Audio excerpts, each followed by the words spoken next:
کہ Indian air force کی جو قابلیت ہے تو وہ اتنی زبردست ہے کہ وہ ہمارے ایئر فورس، ہمارے طیارے F-16 JF-17 J-10 C record زبردست طیارہ، اس کو کیا ماریں گے؟ وہ ہمارے جنگی رکشے نا اس کو بھی نہیں مار سکتے، ان کی قابلیت اس میں بھی نہیں ہے. تو یہ سارا اور جھوٹ اتنا بولا کہ جو جھوٹ کا لفظ ہے نا وہ بھی شاید شرمندہ ہو گیا ہے انڈینز کے پروپیگنڈے میں. اور LOC پہ جو فوج نے رات کارروائی کی بہت سی ایریاز میں، اور وہ ویڈیوز بھی آئی ہوئی ہیں، اور کامیابیاں حاصل کیں، پھر سفید جھنڈے لہرائے انڈینز نے. تو بڑی حوصلہ افزا بات ہے کہ ہماری فوج اپنی پلاننگ کے مطابق، جو ان کی پلاننگ ہے ظاہری بات ہے وہ اظہار تو نہیں ہوتا اس کے مطابق جا رہے ہیں اور بڑے اچھا کر رہے ہیں. اور آج نیشنل اسمبلی کے اندر JUI کے سربراہ ہیں، بڑے اہم پاکستانی رہنما ہیں، سیاستدان ہیں، جمعیت علماء اسلام کے صدر ہیں. انہوں نے بڑی جامعہ تقریر کی، پھر ان سے انٹرویو بھی میں نے کیا، وہ بھی ناظرین ہمارے وہ جاری ہونے والا ہے، ہو چکا ہے جاری، اور اس کا کچھ حصہ میں ادھر بھی دکھاؤں گا. مولانا ابھی آج کی جو صورتحال ہے، جو علی امین گنڈا پور ہیں، انہوں نے پے رول پر رہا کرنے کے لیے اسلام آباد ہائی کورٹ میں ایک پٹیشن دائر کی ہے کہ انڈین جو اٹیکس ہیں وہ انڈیا تک پہنچ گئے ہیں، اور ممکنہ طور پر وہ وزیر اعظم سابق ان کے اوپر جیل میں بھی حملہ ہو سکتا ہے. اس حوالے سے آپ کیا کہتے ہیں کہ ان کو محفوظ مقام پر منتقل کرنے کے لیے انہوں نے پٹیشن دائر کی ہے؟ اگر عدالت ان کے پٹیشن کو قبول کرتی ہے تو مجھے کیا اعتراض ہو سکتا ہے؟ تو انہوں نے اپنی جو ان کی تنظیم ہے حرکت الانصار، وہ جس کو کہتے ہیں، وہ سیکورٹی کے حوالے سے بھی ہے، ان کی سیکورٹی بھی کرتی ہے اور رفائی کام بھی کرتی ہے. تو انہوں نے کہا کہ رضاکار کے طور پہ وہ حاضر ہیں ان کی تنظیم کے لوگ. خواجہ آصف صاحب نے ان کو جواب بھی دیا اسمبلی میں، بڑے اچھا. تو مولانا صاحب نے کہا کہ پاکستانی فوج کو برتری حاصل ہے، اور پاکستانی ایئر فورس نے جو کارنامے سر انجام دیے ہیں وہ تاریخ میں سنہری الفاظ سے لکھی جائے. تو اختلافات انہوں نے ایک طرف رکھ دیے ہیں.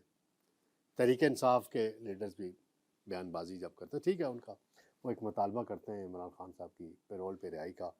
آج ہائی کورٹ میں رٹ بھی دائر ہوئی ہے. تو اس تناظر میں نے مولانا فضل الرحمان صاحب سے سوال کیا، ایک اور دوست نے بھی کیا.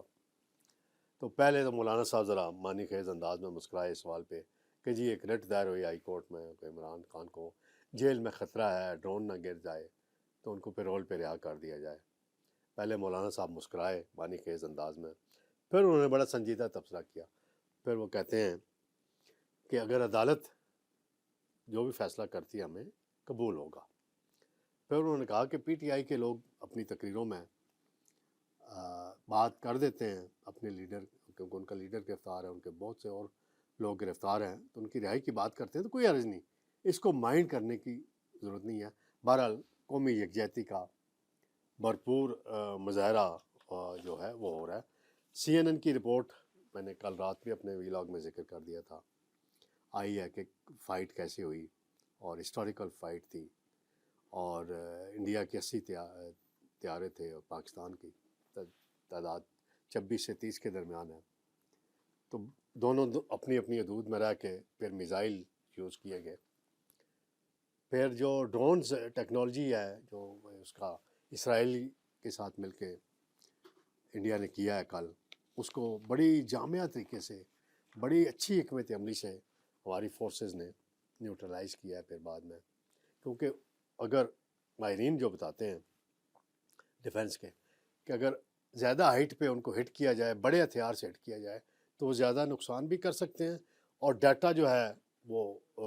جاسوسی کے لیے جو یہ مقاصد ہوتے ہیں وہ بھی لیک ہونے کا خطرہ ہوتا ہے. تو اس لیے جب لو پرواز پہ آتے ہیں تو چھوٹے ہتھیار سے انہیں ہٹ کیا جاتا ہے تاکہ کم از کم نقصان ہو. تو یہ اس جو اسرائیلی ڈرون ہے ان کا بھی انشاءاللہ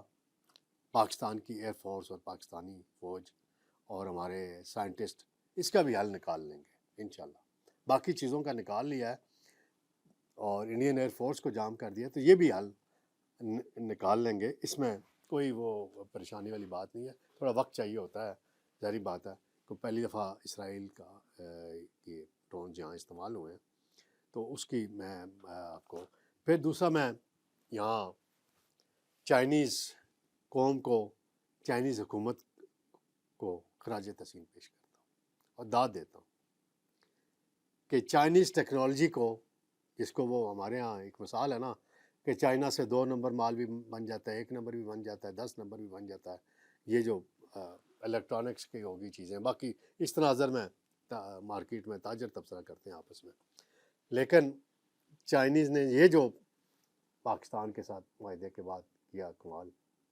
اس پہ امریکہ پریشان ہے، انڈیا تو ہے ہی ہے پریشان، اور یورپی ممالک بھی پریشان ہے کہ کیا چائنیز آ گئے،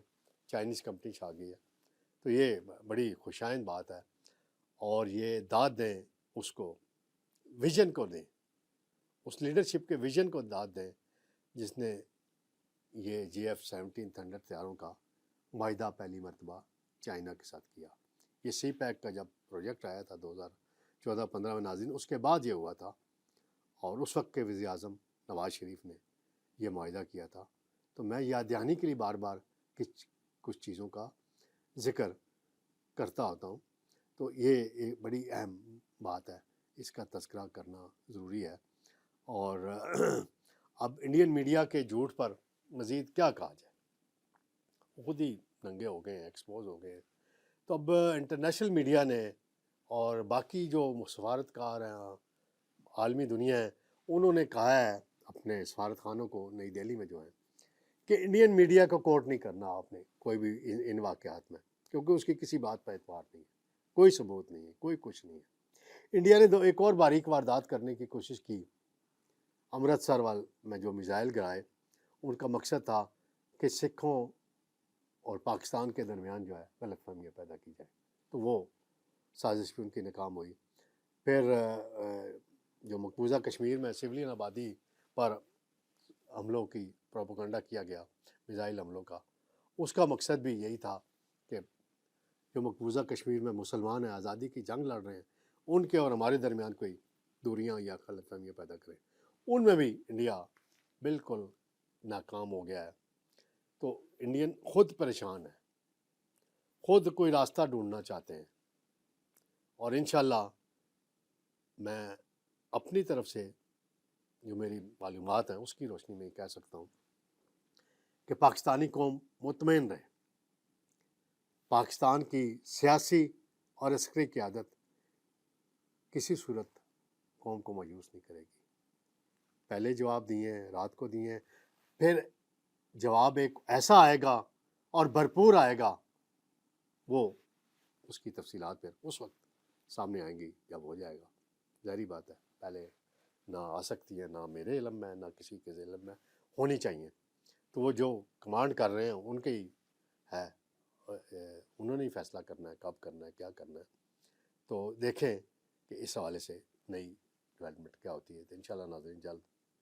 دوبارہ آپ سے ملاقات ہوگی۔ اللہ حافظ۔